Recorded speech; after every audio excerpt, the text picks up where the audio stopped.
हा रोड आमच्यासाठीच करू राहिली, आम्हालाही कळत. ते काम तर चांगलं केलं पाहिजे का नाही? हॅलो पाठीमागं कसं केलंय काम? सर ते पहिले नाही झालं का?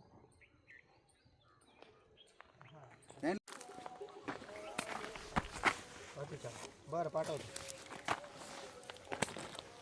हां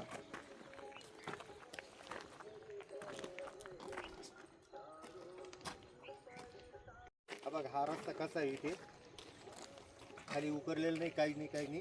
आणि इकडे पुढे बघा, पुढे एकदम निष्कृष्ट दर्जाचं काम चालू आहे. डांबर वगैरे काहीच नाही, पूर्ण खडी खोदल्यानंतर डायरेक्ट खडी निघाली.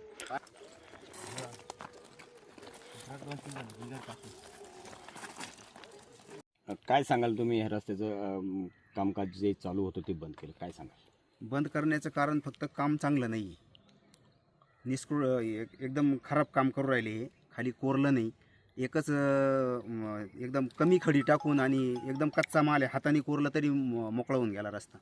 हा किती दिवस टिकल? दिलेल्या एस्टिमेटप्रमाणे काम नाही व्हावं असं जिल्हा परिषदच्या वेळेस पण असंच झालं. आम्ही आडवे गेलो, सांगायला गेलो, त्यावेळेस आमच्याकडे कोणी लक्ष दिलं नाही. आम्ही थांबून गेल्यामुळं ते काम पूर्ण झालं. 1 वर्षाच्या आत ते काम पूर्ण मोकळं होऊन गेलं, पूर्ण रस्ता खराब होऊन गेला. कुंभार डॉक्टरला सांगून आम्ही हा PWला वर्ग केला हा रोड, आणि आता मंजुरी आली तर आता ते काम व्यवस्थित होत नाही. इथून पाठीमागं जे काम केलेलं आहे ते किती भारी केलं आहे. आम्ही तिथं कोणी आडवं गेलो का? कधी बंद केलं का? इथं आल्यावरच का आम्ही थांबवलं? रस्त्याचा जर रस्ता आहे तर हा व्यवस्थित व्हायला पाहिजे आमच्यासाठीच आहे. पण रस्ता चांगला व्हायला पाहिजे. अशा दर्जाचं जर काम झालं ती राहणार नाही. खडी बी आणि डांबर बी ते होऊन जाईल. 6-6 महिन्यात 4-4 महिन्यात ते डांबराचे खड्डे पडून जाते. मग आम्ही जायचं कसं नंतर परत? तो रस्ता कोणाकडे मागायचा परत असं? तर तो निकृष्ट दर्जाचं नको व्हायला पाहिजे. डबल लेअर टाकले गेला पाहिजे, खोदकाम नीट व्हायला पाहिजे.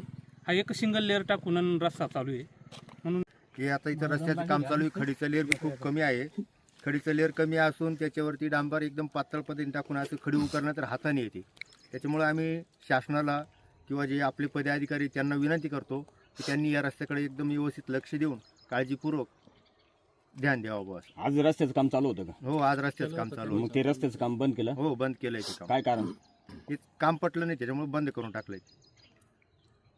जर समजा रस्त्याचं काम जर व्यवस्थित झालं नाही तर तुम्ही काय करणार पुढे? पुढे काय नाही चालू. आम्ही जर समजा नाहीच आम्हाला वाटलं तर आम्ही उपोषणाला बसू शकतो असं.